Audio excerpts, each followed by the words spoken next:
A seemingly perfect couple, Mark and Lucy, work at a marketing firm until a wealthy client, Jack Edwards, makes a shocking proposal $10,000 to spend a weekend alone with Lucy.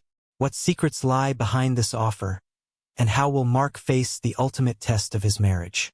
Thank you for your subscription and likes. You can leave your thoughts in the comments section. My wife and I work at the same marketing firm. Lucy is a customer ambassador. Don't ask what that is. I still don't know what her job is other than making out with customers. Mark and I lead the IT team. Everything was going well for us. We were employed happy, finished renovating our dilapidated house, and we had two wonderful children, 13-year-old Emma and 11-year-old Daniel. We live close to our families and have close friendships. We are both over 30 and we suit each other. Although in terms of looks, she is 1.75 tall with long blonde hair and beautiful blue eyes. Lucy claims her family lives in Sweden and she looks Scandinavian, slim, bright and lively. She never seems to stand still. I'm 1.75 tall with sandy hair and prefer endurance sports such as cycling and running. So I have a slim build and I'm physically fit, but not in an ostentatiously athletic way. I was surprised when I was invited to a long weekend on a private island owned by one of our firm's clients, Jack Edwards. Our CEO explained that he and his wife Margaret were traveling along with several directors and their partners. Lucy was also invited, as she was the client's main contact. It sounded like I was there to crunch the numbers. But hey, don't look a gift horse in the mouth. Jack explained that the client was very wealthy and could easily become our firm's largest client. We would leave early Friday morning and return on Monday on a private charter, and everything would be provided to us. Lucy knew everything when I mentioned it on the way home. She had been working with the client for several months and seemed very impressed and was looking forward to the free weekend. I asked her about the weekend, but she didn't seem to know much, so I asked her about the client. Lucy explained that his name was William Fellows and said that he was in his mid-40s, looked good, exuded self-confidence, and had inherited the family fortune. She seemed a little fascinated, describing him as bossy and reserved, among other things great. I thought to myself, he sounds like an arrogant, but I'll probably keep that observation to myself until the weekend. 2 weeks later, on a Friday morning, we found ourselves on a private charter plane. I must say I was impressed. If the island was his, he must be absolutely well equipped. I don't know exactly what I expected, but it seemed huge, maybe 5 long and a couple of miles wide. Judging by what we saw as we came into land, it looked like a 5-star resort, with the main buildings located behind the white sandy beach. That formed a perfect crescent. Lucy was beside herself with delight, and the others were not far behind her. We were shown to our rooms and then went to lunch with our host on the veranda, overlooking the bay. I wanted to hate him, but Williams seemed like a reasonable guy. Lucy even downplayed his appearance. He looked like George Clooney. He thanked us for coming and told us to make ourselves at home. We chatted with the other 3 couples from our firm and met a stunning brunette named Charlotte, who I assumed was William's weekend date. Besides the wait staff, the only guy there who wasn't introduced to us looked like a security guard and hung around in the background. I wondered what kind of enemies William had that, even on a desert island, he still needed protection. William greeted Lucy like an old friend and they felt very comfortable in each other's company. She and the others seemed to obey most of his words. I suppose this was natural, since he was an unusually generous host and their most valuable client. We had a great afternoon snorkeling, kaying, and generally lazing around in the bay. Free drinks and food were constantly offered. Later, we enjoyed the evening dinner with all the members of the group. The atmosphere was friendly and relaxed, as we chatted in small groups. Charlotte came up to us and introduced herself. She was sweet and talked about growing up in England. I got the impression that she was from a wealthy family, but she seemed genuinely nice. I wondered if she was a model or maybe she didn't need to work. To my surprise, she was quite flirty with me. Even in front of Lucy, I managed to politely avoid her, simply chalking it up to being too friendly, full-time care, no children, time to relax, and an idyllic location. The perfect setting for a romantic night. Lucy was particularly loving and her love-making was intense. She confessed her love for me on multiple occasions. It was the best night in a long time. Maybe there's something to this Love Island idea. After all, I was hoping for a repeat the next morning, but Lucy quickly showered and was ready for breakfast. I finally managed to drag my ass out of bed and catch up with her while she was talking to Jack and William. I wondered if it was work, as both Jack and Lucy looked slightly stressed. Perhaps William was making out and using the weekend to push them into something work-related. As I approached, the conversation broke down, and after a quick snack, we and the others continued to enjoy another beautiful day by the pool. On Saturday we went out to dinner, and I noticed that Lucy had become more dressed up. She looked stunning in a red satin evening dress in stilettos. After dinner, William asked if we could spare him a few minutes. We agreed and followed him into the office, followed by a security guard. William sat down in a high-backed leather chair, and I sat on the sofa opposite Lucy, noting that she sat slightly away from me. After a long pause, William spoke. "I have a proposal for you, Mark. It is personal, okay?" I answered, trying to appear calm, despite being completely stunned. William continued, "I've had the pleasure of working with Lucy and getting to know her better over the past few months, and it's been an absolute pleasure. We get on fantastically well and have built a great relationship." He paused, perhaps waiting for my reaction, but I had no idea where he was going with this. Although the word relationship made me feel a little uneasy, he continued casually. "As a result, I have a proposal. I would like to spend the rest of the weekend with Lucy. Of course, I will be happy to compensate for the time she would have to spend with you, and to do this I intend to transfer 10,000 into your joint account." I laughed. It was supposed to be a joke, and I couldn't resist making one. "Well, William, it looks like you're a little tight-fisted, didn't Robert Redford offer more than £1 million for Demi Moore?" Nobody laughed anymore. William continued, "As in any other business, I'm willing to negotiate the price to get what I want. Besides, Charlotte will be in a difficult situation, and I would be glad if you would agree to entertain her." I turned to Lucy, expecting her to smile, but she just looked worried. "This is not a joke, Mark. William invited me to join him, and I think that we should seriously consider this offer." I wanted to hit him, but when I looked back, the guard was already close. I was surprised how he managed it. I didn't even see him move. William continued to say, "I assure you that your wife fully supports this idea. Where's the harm? We'll all have a great time, and you'll make a significant amount of money." I turned to Lucy. Maybe the difference in price is explained by the fact that Demi Moore didn't want it for that amount. Lucy flinched at this remark, but she was smart enough not to say anything. I desperately tried to think, but was forced to focus on my breathing, which was becoming increasingly labored. I looked at the guard. His demeanor had completely changed. He looked away and focused on my movements, and with good reason, since I really wanted to punch William in his pretty face. "What is your name, ex-military?"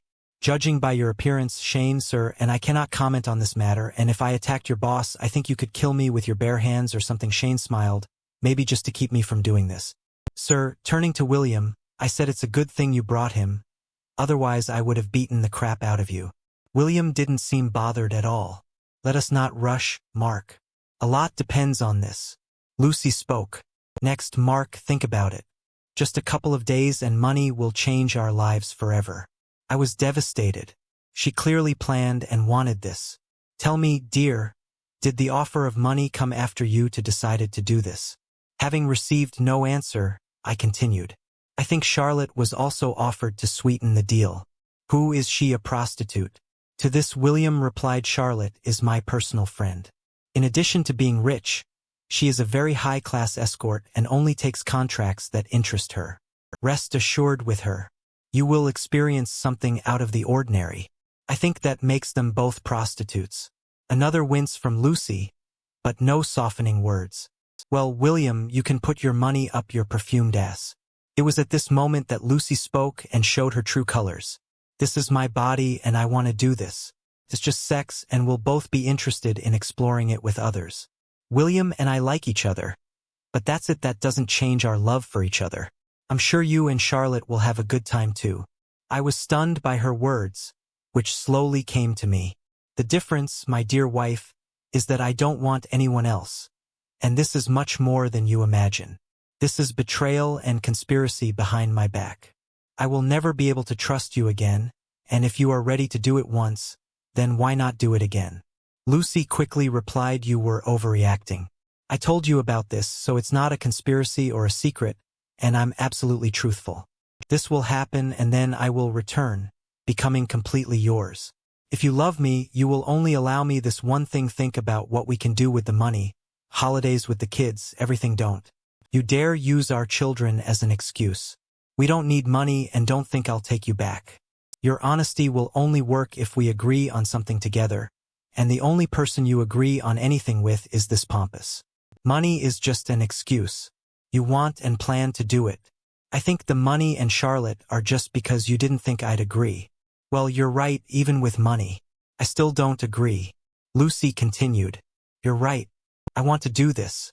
I want to experience something different, something new, and I am attracted to William, but this should not hurt us. I don't want to change and you think this is better. Have you already made your choice, even dressed up for it? Don't resist, baby, you won't like the consequences. What do you mean? I asked. Well, you won't come out of this with good consequences. If you fight this or go for a divorce, you will lose everything. Your home, children, even your job will be in jeopardy, and there is no need for this. So just accept it. Everything will be much easier. See you tomorrow and remember, I love you and only you. I needed to leave. Breathing was becoming a real problem, and if I stayed, I would lose it. I stood up feeling unsteady and staggered towards the door.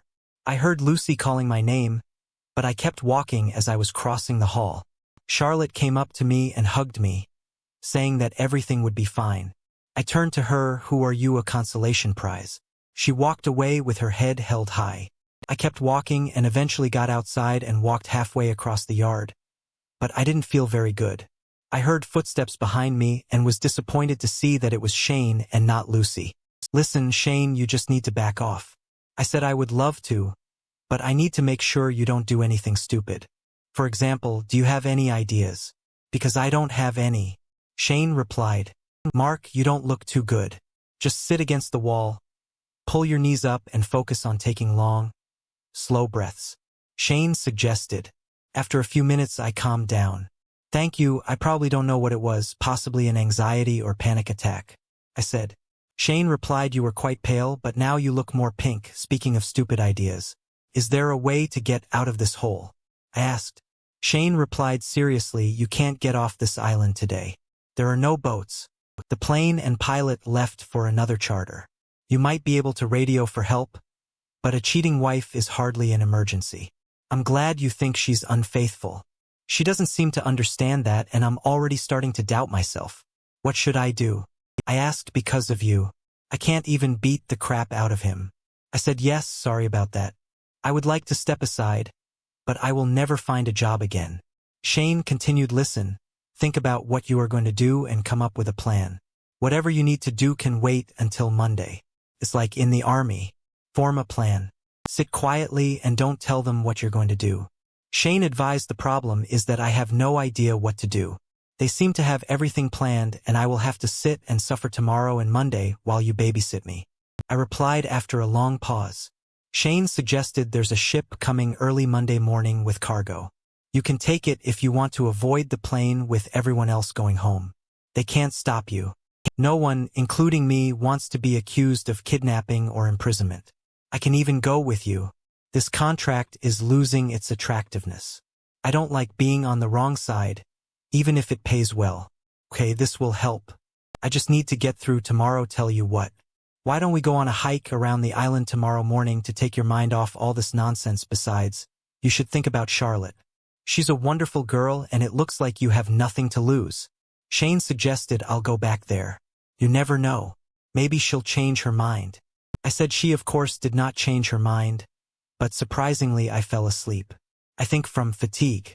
The next morning I changed into my gym clothes and hurried down the stairs, hoping to avoid everyone and go on my date with Shane. Unfortunately, as soon as I entered the dining room, silence reigned there. I looked for something quick to eat and grabbed some fruit. The noise of conversations was heard.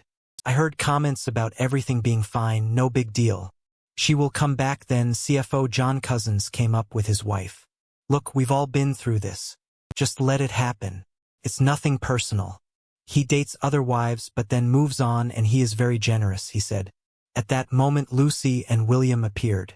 She looked absolutely pleased with herself. I would say radiant if I had to describe it, at least she did. Until she noticed me, her smile faded. She let go of that asshole's hand and came over to kiss or hug me. I pulled her away at arm's length and looked around. God. I thought, what a damn idiot. Everyone knew what would happen before the weekend even started. What an absolute fool I was. I went out. Lucy spoke. Please stay, Mark. We can chat with the group and have another good day together. I looked around. All eyes were fixed on me, some in anticipation, others clearly amused by the scene. No, he paid for you and can keep you. But before I go, I need to tell the group something. I believe this weekend has been planned for quite some time, and you all have known about it. So it's only fair that you all hear what I have to say. All members of the group looked at each other in shock, nervously glancing at each other. Jack and Margaret, I would never have come this weekend if you weren't here. It never occurred to me that you would be involved in something so vile. You know, and approve of what he does, like some kind of fan club of sick voyeurs. I hope you enjoyed keeping me blind. I noticed how they all began to move awkwardly. This was clearly not part of their plans. I actually thought we were friends and making me feel at home so they could arrange. Everything was a nice touch, and you're wrong, Bill. This is very personal. So thank you for your role and destroying my marriage. The fact that they are willing to use leverage over my children is frankly disgusting. I don't allow anyone to threaten my children. Lucy insisted you're making too big a deal out of this. It was merely a momentary lapse, a fleeting encounter that shouldn't shake our foundation. I've already expressed my love. I interjected. Here comes the initial line of defense. Trying to downplay it, are we? I'm well aware you had a game plan for how I'd react, being the captain and all. So let's dissect what you had in mind. Phase A, we stay put and you gradually normalize the situation before we return home. You and your cohorts probably even discuss this seriously, preemptively addressing the issue on your behalf. No doubt you expect me to swallow my pride, refrain from overreacting and maturely accept the situation. After all, it's just my ego and pride, right? You know it's a futile effort, but hey, it's all part of the easing in process. So for Phase B, once the weekend wraps up, you relinquish control to me. We'll engage in intimacy, lots of it, perhaps even exploring new territories. Leveraging your connections will rejuvenate our bond and emerge stronger than ever. I wouldn't be surprised if you've plotted ways to seduce me. After all, sweetheart, you can't let my sense of lost linger too long. Lucy glanced nervously at William, indicating that my remark struck a chord. Additionally, we'll have access to the funds he promised you. With the earnings from your side endeavors, we can treat the kids to a Disneyland trip and meet Mickey.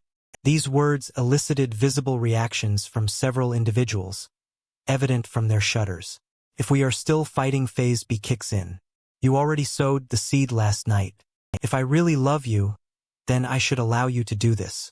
For 15 years you have been a wonderful wife, and this is just one night for you. Yes, this may begin to weaken my resolve, but what do I get after 15 years of devotion to you if untreated like crap?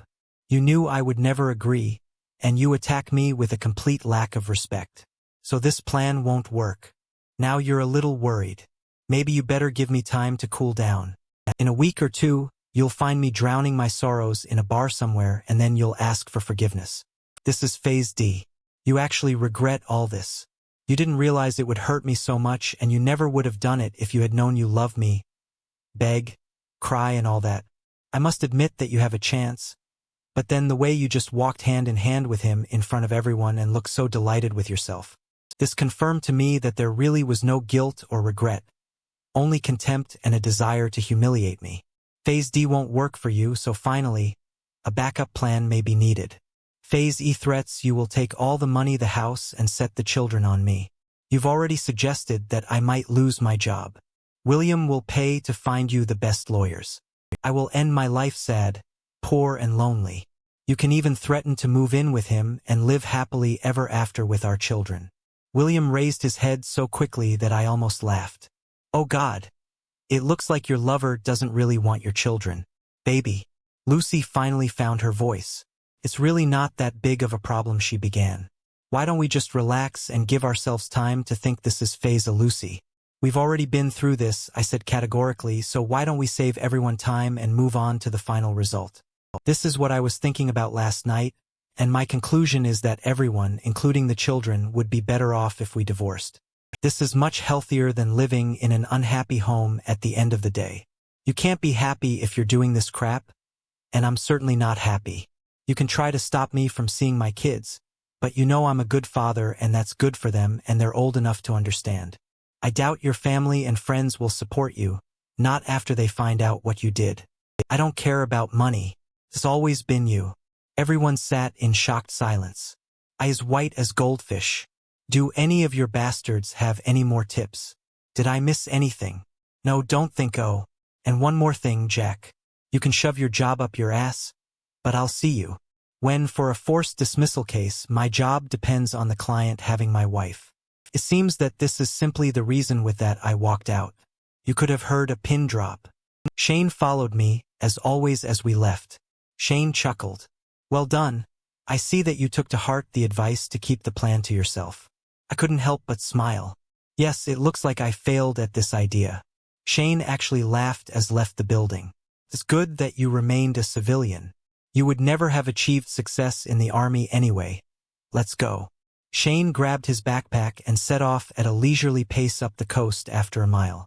I was having trouble keeping up with him and began to think that perhaps it was a mistake. I heard him shout something from up front about how physical torture is a great way to take your mind off mental torment. My burning muscles and lungs seemed to agree. The scenery was breathtaking and Sean was in good company. He switched from asking about me to hilarious stories from his time in the British Army.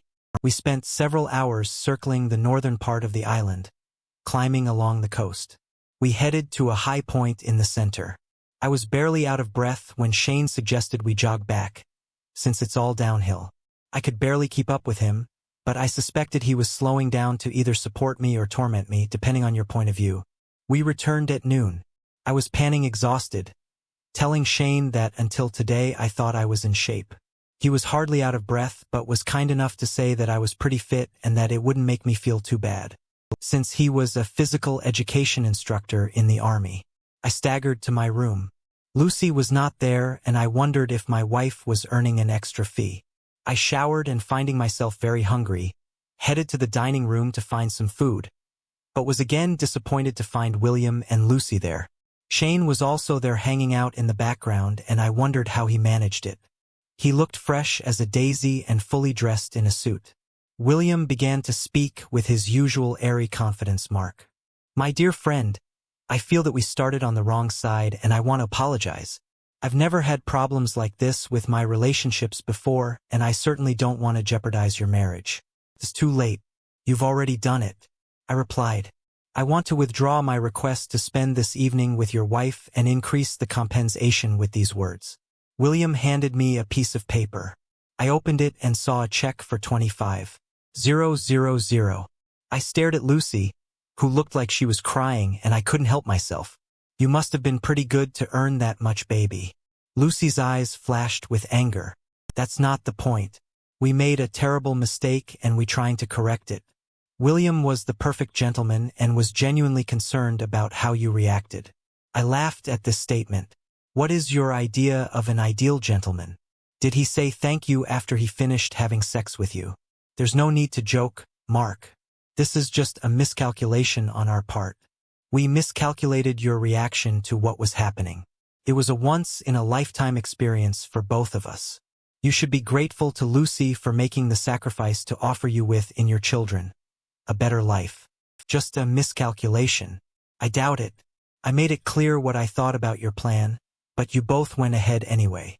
You could have stopped everything at any moment, but decided to stop only after you had your share of pleasure. Well, you calculated this little maneuver too. With this I tore up the check. I just saved you from becoming a honey. There's only the cheating part left, but I don't think I can fix that this time. Her tears started immediately. I turned to Fellows. Why are you doing this? Control or the thrill of having someone else's wife? Either way, it makes you a very sad bastard. Lord, how old are you? 48 years old, and you act like a child stealing toys just because you can. Don't you have anything more meaningful to focus on?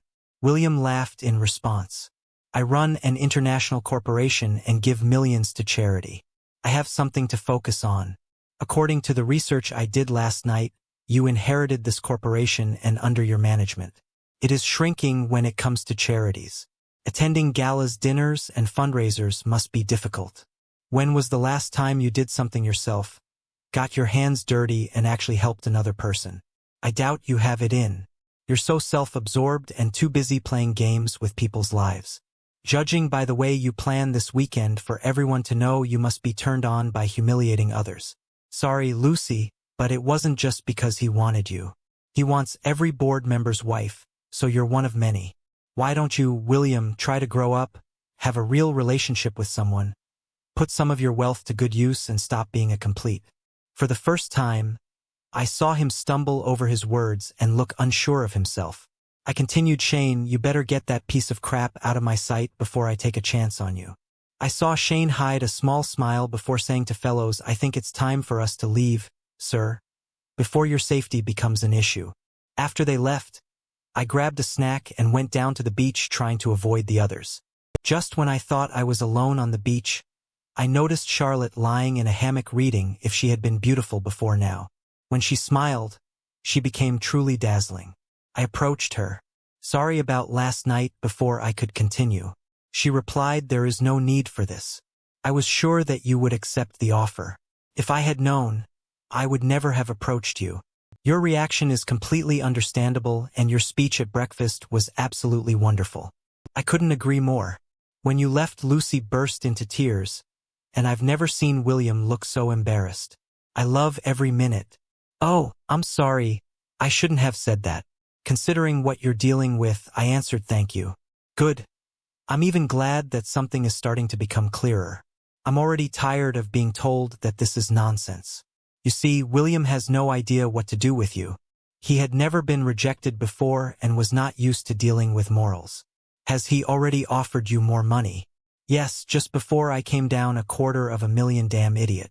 I told him not to do it, but he's used to paying enough until he gets what he wants. He will pay for this, both in business and personally. Charlotte was easy to talk to, and she listened intently as I talked about my marriage and children. She was clearly intelligent and highly educated. She expressed surprise that Lucy would do this while on a seemingly happy marriage, suggesting that there had been some kind of unhappiness or open marriage arrangement between us. I thought about it. No, it's just an unexpected ambush. She seems to be completely fascinated by this guy. He can have that effect on a woman. It's all very charming, but the river isn't that deep. If you know what I mean. We talked some more and I felt a little better. I think you really love her. Your reaction to the proposals and at breakfast must be breaking your heart. She said. I shrugged. I'm sorry that I took part in this. It's not your fault. I just need to survive one more night and then maybe I can escape. She smiled again, and it was starting to distract.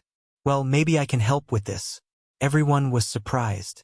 When I came to dinner, Lucy no longer sat next to William. Dinner was quite normal, although I ignored Lucy's attempts at small talk. When Lucy asked if I wanted to go to bed early, I smiled pleasantly and said I had other plans. She looked embarrassed, and this embarrassment increased when Charlotte came around the table and hugged me as I stood up. We left the hall together. We walked down to the cabins on the beach. The original plan was to just leave together and give Lucy a taste of her own medicine. But Charlotte felt good in my arms, very good, and when we kissed, at least some of the disappointment of the last 24 hours disappeared. I thought about keeping my morals, my sense of right and wrong, but then I looked at her. I guess Lucy wanted me to be more flexible, and as far as I'm concerned, our marriage vows have already been broken by Lucy. I had an outstanding night with Charlotte. It wasn't just her beauty. She had a serene sexiness. Every move seemed so precise and perfectly timed. She truly was a master of her craft. Surprising myself, I didn't think about Lucy and didn't feel guilty. The painful memory of Lucy with William easily eliminated any hint of remorse. I had a good time, boat taxi to the airport and then the usual flight home. I picked up the kids and made arrangements for their weekend as best I could. I made up a vague story about how their mother and I had a fight, but that we would work things out, and was just suggesting dinner. When Lucy came into the house dragging our heavy suitcase, the children ran upstairs to get ready, shouting, "Hi, Mom." Lucy smiled. "Dinner is a good idea. If you give me a few minutes, I'll get ready." "I'd rather you didn't do that, Lucy. Like you said, I don't know how much time I'll have with them. So I'd rather we go alone, Lucy." When I met William, I immediately felt the connection. He seemed so dashing, confident, strong, charming, almost like old movie characters. It was strange that later, in Mark's presence, he was neither of them. Flirting led to lunch and then dinner. It was exciting. I felt dizzy from it. After dinner, he kissed me goodnight and I almost melted, but I was determined not to cheat and told him about it. William talked about how some of his relationships were open, and I wondered if Mark might be able to go for it. When he offered to make this offer, I thought that the money would justify it. Jack supported me and we started making plans for the weekend. The weekend started out brilliantly. I had a great time with Mark and almost gave up on the whole thing if only I could. William said that everything would be fine and that he should relax. Both he and Jack said to expect Mark to reject the idea, but to give him time to calm down. Mark reacted completely differently than we expected and planned. The biggest shock was that he actually looked unwell. I wanted to run after him, but William assured me that everything would be fine. He asked Charlotte to meet him, so when he didn't return, I thought he was staying with her. I was relieved, and after months of waiting, I was desperate to spend time with William. As soon as he kissed me, I realized that I would succeed. He led me into his bedroom, and before I could take off my clothes, I was already excited with anticipation. William stood in front of me and undressed me. As if I were the most delicate trophy, I felt so special. Despite his age, he was incredibly fit. I was not disappointed by his body or his manhood. Below the waist, when I reached out to him, William pulled away and started kissing my whole body. Kissing me everywhere slowly, he gauged my reaction and responded, seemingly in sync with everything I wanted and needed. My first climax came quickly, caused by his skillful caresses. When I came to my senses, he stood up and began to kiss me past ly. He was a skilled lover. I was stunned by the sensations that washed over my body. Now I was completely captured by desire. He increased the pace and began to take me hard. As the next climax approached, William followed me. Finally, we both relaxed in each other's arms. I woke up in the middle of the night confused, believing I was sleeping with Mark, in shock to find another man lying next to me. I felt guilty, wondering where Mark was and how he was feeling. I must have disturbed William because he woke up and kissed me, and my guilt was soon forgotten when he climbed on top of me again this morning. I was brushing my teeth when William came up behind me. He seemed insatiable. We moved back onto the bed, holding each other's hands before I pushed him onto his back and straddled him, delighted by the look of desire and ecstasy on his face. Once again, it was able to coincide with our final climax. It was everything I had hoped for, and I was thrilled. I kissed William and thanked him for a wonderful night. It felt natural to hold his hand as we walked down the stairs and into the dining room, and I looked forward to another night. I turned to look at Mark and everything fell apart. I had to swallow my panic when Mark exploded. Everything had to go wrong. It was clear that he had not slept with Charlotte. Even without this, I thought that he would leave, but I did not expect such anger. What scared me most was cold rage. Mark was too logical in everything. He anticipated almost all of my well-developed arguments. When I brought them supported by William, they sounded much more convincing, but Mark crushed them all in 5 minutes, making them sound weak and pathetic even to me. I tried my best to hold my position, but I realized that I was losing. After he left, I collapsed sobbing hysterically. William looked unsure for the first time. When I came to my senses, I tried to find him, but I couldn't. Jack and William then proposed the idea of stopping everything by offering more money. When we offered Mark more money later that day, I was amazed at how things turned out.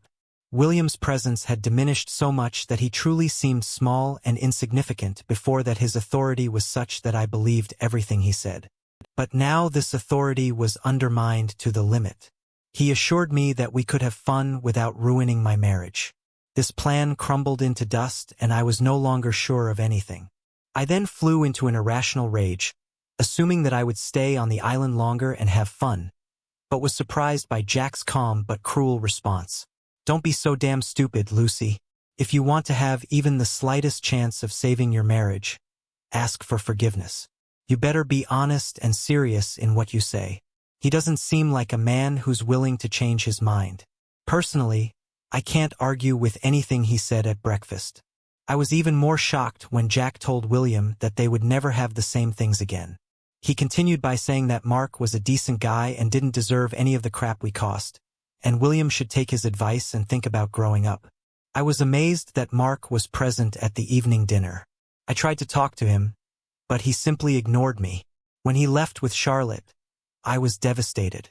I was going to run after him, but what could I say? Because I basically told him to do it and spent most of the trip justifying meaningless. I felt angry and betrayed, and then I remembered that I had done this and more with Mark. But what made it worse was that it was all pre-planned and so public. I think I deserve it. At least it might help us stay together if we both cheat. The plane ride back without Mark made me realize how much trouble my marriage was in, because he had managed to find a way to leave the island before us. I never really talked to him properly. After that incident, the realization of my actions began to become apparent and waves of guilt washed over me. I reminded myself about money who, in their right mind, would refuse such an amount. My constant tears turned into full-blown sobs, bordering on hysteria which I could not control. Jack and Margaret became increasingly concerned about my well-being when I got home. Mark was there, but he didn't want me to have dinner with him and the kids. I almost managed to hold out until they left, and then I burst into tears again. Exclusion from the meal seemed to me an ominous prelude to my future life. When I came to my senses, I desperately tried to think of what to say when Mark returned. The problem was that everything sounded like what he had already said, and I was embarrassed to ask my mother or friends for advice. Mark, when we finally got home, the kids went straight to their bedrooms as usual, burying their heads in video games and phones. I stood and looked at Lucy in the kitchen. She seemed completely unfamiliar to me. She almost whispered, "Can we talk? I mean properly." I shrugged, thinking that we should figure this out eventually, so why drag it out? "I'm sorry, Mark. I promise you that it was just one time and I will be yours and as faithful as before the weekend. I did it for the money. Could be life-changing for us as a family. I did it for us. You did it for yourself. We were fine and money wasn't a problem. You couldn't wait to jump into his bed. You must have been in for a fancy dinner and sex. Overall, everyone had a good time. You were overreacting. Shouldn't mean anything. You really should skip phase A, Lucy, and you know it. This wasn't casual sex. It was a planned betrayal, arrogant, selfish, all those traits that I hate, and now I hate you very much. So you did the same thing to that." "No, I didn't. I took revenge because nothing seems to reach. You couldn't pull your head out of your ass to see how it affected me. I would never have thought about this if I had a faithful wife, and I hope it hurts. Really hurts. So you might have some idea of what I feel. Only I didn't plan this in advance and with the knowledge of everyone else, making myself look like a complete idiot. Speaking of which, how long did your secret plan take, and was this your first time with him?" Her eyes widened at this, but then she seemed to realize that this was a sincere and reasonable question. "It was the first time we had dinner and I knew that he liked me. I think Jack and Margaret were feeling me out, asking if I was interested. The four of us were having dinner, and for the first time in my marriage, I found myself aroused by another man. His confidence was intoxicating. I knew it was wrong, and I resisted with all my might and managed not to have an affair. Then William suggested the idea of asking you about opening up our relationship and what you thought about Chong changing. We talked about this briefly one evening, but it was clear that you would not agree to this. Then he came up with the idea for this proposal, and I thought that the money would make it all worth it for you. We were nervous as the trip got closer, and he suggested inviting Charlotte to ensure that you would agree. I didn't like the idea, but by then I just wanted it to happen. I thought that even if you didn't entirely approve of this, we would recover. Then you so effectively destroyed all these ideas at breakfast, and I began to realize the consequences of what I had done. Was it worth it? No, of course not. I was so carried away by him and listened to what he said. I never meant to hurt you. Oh then, straight to phase D, unintentional pain. You were enjoying this. It was clear enough from the way you were flying around during breakfast. Now you're just telling me what I need to hear. Sorry, the honest answer is yes. I liked it. He was good. Good, it's not bigger or better. It's just different. It was exciting, new, exciting, and I was fascinated by it. He is very experienced and knows what he is doing. But this was the only time. Please don't abandon us and break up our family because of a one-time incident. I found myself smiling. Riley, it's funny, but that's exactly how I would describe what you've already done. Destroyed our family because of a one-time act. It's all on you, not me. You're right. It's all my fault. I'm so sorry. I love you with all my heart. Well, not with all your heart. You gave part of it to him, and even if you claim that you didn't, your love still wasn't enough to keep me faithful. How can I trust you again? I was so trusting because it never occurred to me that you were capable of what you did. I think I don't really know you. I can hardly bring myself to look at you, let alone pretend this didn't happen. Lucy recoiled in shock. You can't say that you love me. I know I never thought that I could lose you. I agree you only thought about yourself and your ass and not about me and the children. But sometimes love is not enough. I tried to calm down and move away from gaining points in the argument and anger. After a long pause, I continued. Listen, Lucy, even if we stay together and just forget about it, as you suggest, we will never be the same. You destroyed the trust and bond of care we had for each other. You remember that, more than anything in the world, we cared about each other and the children. We didn't let anyone else get hurt. I never expected that you could hurt me. Mark, I love you. I made a huge mistake and I'm ready to do anything to get it back. This cannot mean that we will get divorced. To get your way, you tore my heart and threatened me. You don't do that to someone you really love. Lucy stared in silence, stunned, not knowing what else to say. We need to talk about the children. I think that children are better off in separated families than in dysfunctional ones, so from this point of view, the best option is divorce. I agree that you will win custody, but don't try to stop me from seeing them. It will be better for you too. They are listening to me. You are not very good at setting boundaries. I frown at the irony of that comment, and they are already testing you. It will be better for you and for them if I remain in their lives. Lucy shrugged seriously. Lucy, no matter what happens, don't stop me from seeing our children. Don't alienate me.